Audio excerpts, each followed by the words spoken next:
In this video, let us see about transformers and what is the EMF equation of transformer. This is a familiar picture which shows how we get electricity for our home from the generating power station. It passes through various stages and reaches our home. So first it is passed to a step up transformer. It means that whatever the generating power plant is generating, that voltage is stepped up to a higher voltage for transmission purpose. Again, after transmission, you are coming to distribution side where our house should reach a lower voltage. So again it is stepped down by the transformer.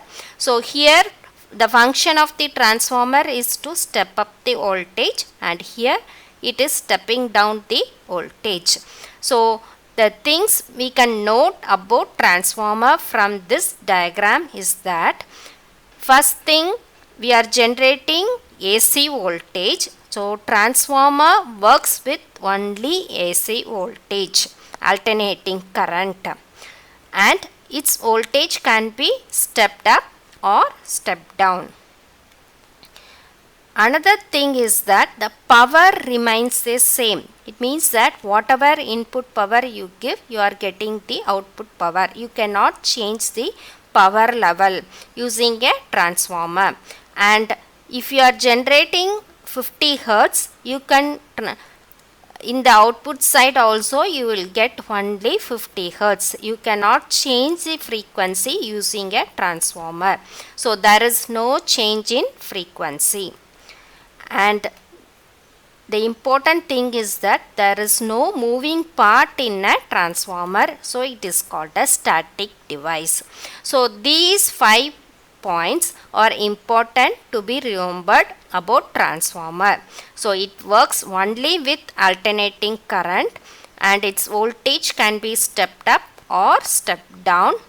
Power remains the same, and you cannot change the frequency, and it is a static device. So there are two types of transformer, single phase transformer or three phase transformer is also there. So this is a three phase transformer. So these type of transformers we might have seen across the roads. But there are also small transformers like this one, which we normally use for some mini projects or electronic projects. And these type of transformers will be used in small toys, or if you open a stabilizer or regulated power supply unit in your home, you can check these small types of transformers. So we will see what is a transformer. So it is a static piece of apparatus. It is used to transform electrical energy from one circuit to the other. So if you see the transformer here, there is a transformer core over which you have two windings. So the input side, one winding is there which is called primary winding. So to the primary winding you give the power supply, that is alternating current, and secondary side, this is the secondary side where you connect the load. So two windings are there. Whatever you give here, you will get at this side. Here you cannot change the frequency. So if you have 50 Hertz, your output side also you will get 50 Hertz. If you give 60 Hertz, you will get 60 Hertz. There you cannot change the frequency, but you can change the voltage level. For example, if I give 100 volts, I can get 50 volts, or 200 volts is also possible. So I can step up or step down the voltage. Accordingly, the current will change because power remains same. So if voltage gets reduced, current will increase so that the power remains same. Let us see the principle of operation of transformer. So now we have a coil which is connected to an alternating voltage. So we know Faraday's law. Whenever there is a change in flux, you are giving an alternating voltage to the coil. So current is alternating. So flux linking changes. So when there is a change in flux, an EMF will be induced in the coil. So there are two type of induced EMF. One is dynamically induced EMF. That type of EMF will be available in generator and motor. So what is that dynamically induced EMF? It means that your field is stationary and your conductor is moving. So if the conductor is moving, we call it as dynamically induced EMF. Whereas in case of a transformer, it is called statically induced EMF, because in transformer the conductor is stationary, only field will be moving. So there are two types of EMF, dynamically induced EMF and statically induced EMF.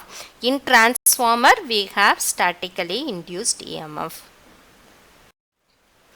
Let us see the operation of transformer. So you have two coils. For the primary coil, you are giving the AC supply. So when you give an alternating voltage, an alternating current and alternating flux is produced, which links with the coil. So whenever there is a change in flux, an EMF will be induced in coil 1. So we are talking only about coil 1. So due to the change in flux, an EMF will be induced. That is called self-induced EMF. It means that due to the current in the coil, an EMF is induced. So that is called self-induced EMF. So which is given by L into di by dt, where L is the self-inductance of the coil. Now you have the secondary coil also, to which a load is connected. So here it is a resistive load, R is connected. So a part of the flux linking the coil 1 will link with the second coil also. So because both are close, some of the flux will be linking with the second coil. So due to that, an EMF will be induced in the second coil. That is called mutually induced EMF. So due to the current in first coil, if the EMF is induced in the same coil, we call it as self-induced EMF. When current through this coil is inducing an EMF in another coil, we call it as a mutually induced EMF. So E2 is equal to minus M into di1 by dt. Here M is called mutual inductance.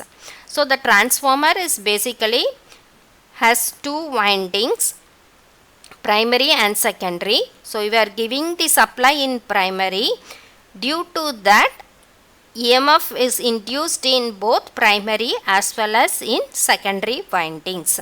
So once an EMF is induced in the secondary winding, if you close this circuit, a current will flow.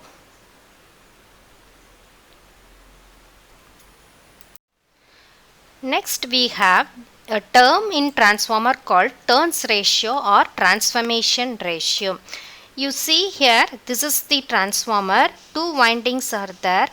This is the primary winding which N1 number of turns, and here secondary winding with N2 number of turns. So N1 and N2 represent the number of turns in the primary winding and secondary winding. So the transformation ratio is given by N2 divided by N1. So it is normally represented by letter K. For example, if a transformer is drawn like this, they will represent here the number of turns as 1:2. It represents the transformation ratio. And in a transformer, the primary ampere turns is equal to secondary ampere turns. It means that N1 into I1 equal to N2 into I2. So the primary ampere turns, primary number of turns into current is the primary ampere turns, that is equal to N2 into I2. So we can write it as N2 by N1 equal to I1 by I2. But what is N2 by N1? That is equal to K. So we can write K is equal to N2 by N1 or I1 by I2. Already we have seen power will be same in a transformer. So we can write V2 by V1.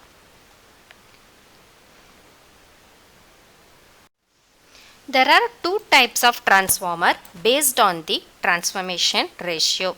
That is step down transformer and step up transformer. The first is step down transformer where the output voltage is less than the input voltage.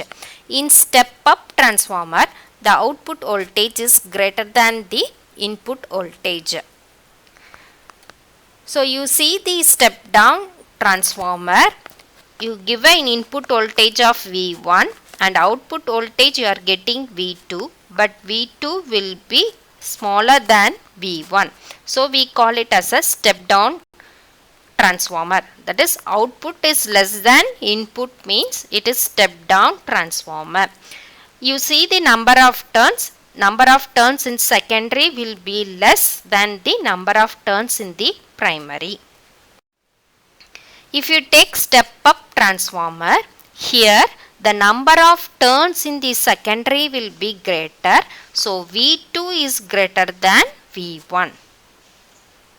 So it is a step up transformer.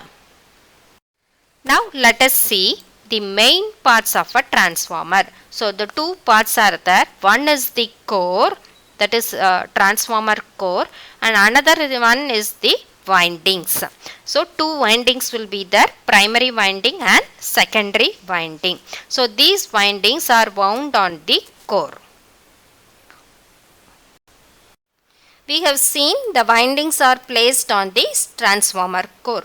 So the core support the windings of the transformer and they also provide a low reluctance path for the magnetic flux. And they are made up of laminated soft iron material so that we can reduce the eddy current loss as well as hysteresis loss, because when you use iron material these core losses will be very high. So you should use laminated silicon steel can be used for that. So they will use thin laminations for the core. Next we have windings. So the windings are placed on the core and they will be insulated from each other. So to the primary winding we will give the input power supply and to the secondary winding we connect the load. And the windings consist of a number of turns will be there and that determines the transformation ratio of the transformer. So the windings are usually made of copper. There are two types of transformer core. One is the iron core transformer. You can see here iron is used as the core. But iron has the capability to carry the magnetic flux easily. That is, a flux linkage will be more when we use iron as core.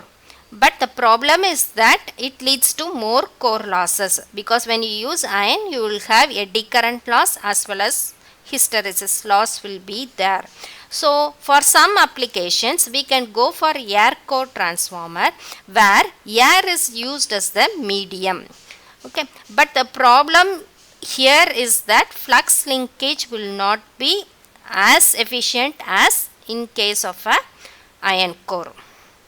So depending upon our requirement we can choose a iron core or air core transformer. So normally for an iron core transformer two lines will be drawn here to represent the core, whereas for air core transformer these two lines will not be there. So this helps to differentiate between an iron core transformer and air core transformer. Let us see the EMF equation of a transformer. So we have a alternating current, so the flux is also alternating. The time period, total time period is T. So half of this will be T by 2 and quarter of this will be T by 4. So in T by 4 period we are getting the flux as maximum flux. So from 0 it is reaching its maximum value 5 m at T by 4. Instead of T I can write it as 1 by 4 into F, because T is equal to 1 by F. So time and frequency are inversely proportional. So instead of T write it as 1 by F. So now let me calculate the average rate of change of flux. So we are finding the change of flux. So that is equal to 5 m divided by time period is 1 by 4f. So the average rate of change of flux is 4f pi m. What is this average rate of change of flux? That is nothing but it is the induced EMF. So average induced EMF per turn can be written as 4f phi m. So this flux varies sinusoidally. So for a sinusoidal waveform, we know the form factor as RMS value divided by average value is equal to 1.11. So this is applicable only when the wave is sinusoidal. Okay, for that form factor is 1.11. So already we have calculated average value. If you want to find RMS value, what we can do, 1.11 into average value will give you the RMS value. So average value is this one. RMS value is equal to 1.11 into this value, which will give you 4.44 f pi m. So the RMS value of the induced EMF in the primary winding is multiplied by its number of turns. If you want in secondary winding, multiply by number of turns of secondary winding. So it's so simple. EMF equation of a transformer is 4.44 f pi m into number of turns.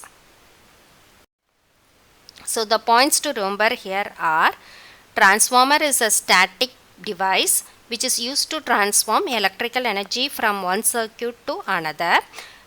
You cannot change the frequency. Depending upon the transformation ratio, you can do step up or step down the voltage, and the transformation ratio or turns ratio is given by number of turns in secondary by number of turns in primary.